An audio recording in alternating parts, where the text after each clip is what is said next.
L'adversaire, celui que le Seigneur a nommé le père du mensonge, sait comment séduire, comment fasciner les âmes, comment les détourner insensiblement de la croix du calvaire.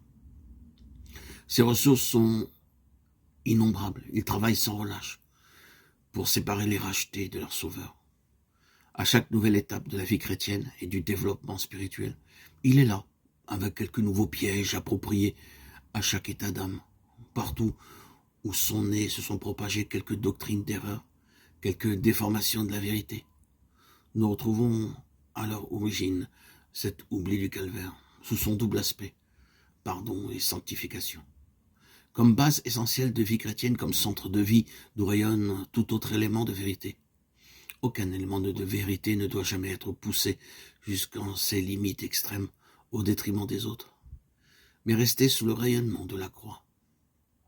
Suivre le chemin de la foi, c'est regarder constamment à Jésus-Christ crucifié, en comptant sur l'Esprit de Dieu, pour que s'exerce en nous la puissance de séparation de sa mort, d'abord, puis celle de sa vie.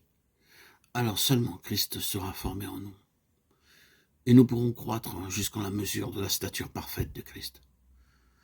Que toute âme rachetée par le précieux sang de Christ, qui croit que la prédication de la croix est la puissance de Dieu, qui a décidé de mourir avec Christ et s'est uni au Seigneur ressuscité, veille à recourir incessamment à la croix, bénissant Dieu de s'y trouver crucifié avec son Sauveur. Là, par la foi en l'action de Dieu, condamnons à la mort de la croix toutes les manifestations de vie charnelle et d'égoïsme que nous remarquons en nous, comptant que le Saint-Esprit rendra témoignage à la mort de Christ, en nous délivrant de tout péché. Agissons avec promptitude. Selon sa promesse, Dieu fera briller la lumière sur notre chemin.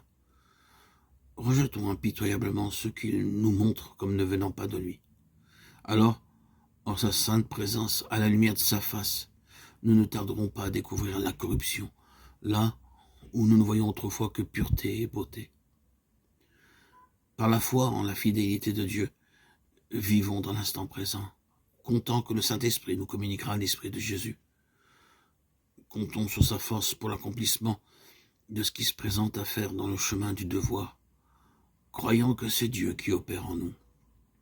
Le vouloir et le faire selon son bon plaisir.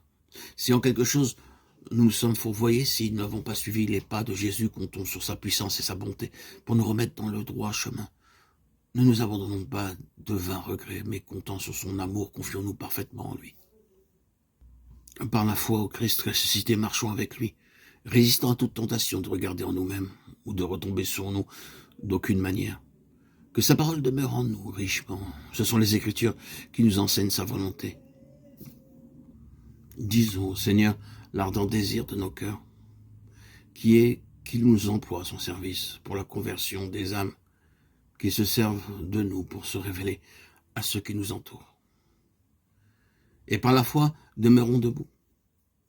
Ne t'élève pas, mais crains, nous dit l'apôtre. De quoi te servirait aucune expérience de sa grâce dans le passé si tu te détournais de lui? Tu n'as que ce qu'il te donne instant après instant.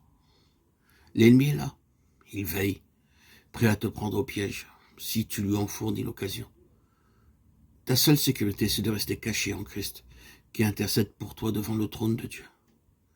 Marche dans la lumière, soumets toutes tes actions à la lumière, pour t'assurer qu'elles ont bien leur source en Dieu. Jean 3, 21.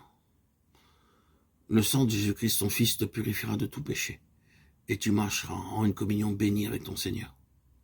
Retenons fermement la profession de notre espérance, pour qu'elle ne chancelle pas. Il est fidèle, celui qui a promis. Hébreux 10, 23. Si nous sommes infidèles, il demeure fidèle. Il ne peut se renier lui-même. 2 Timothée 2, 13.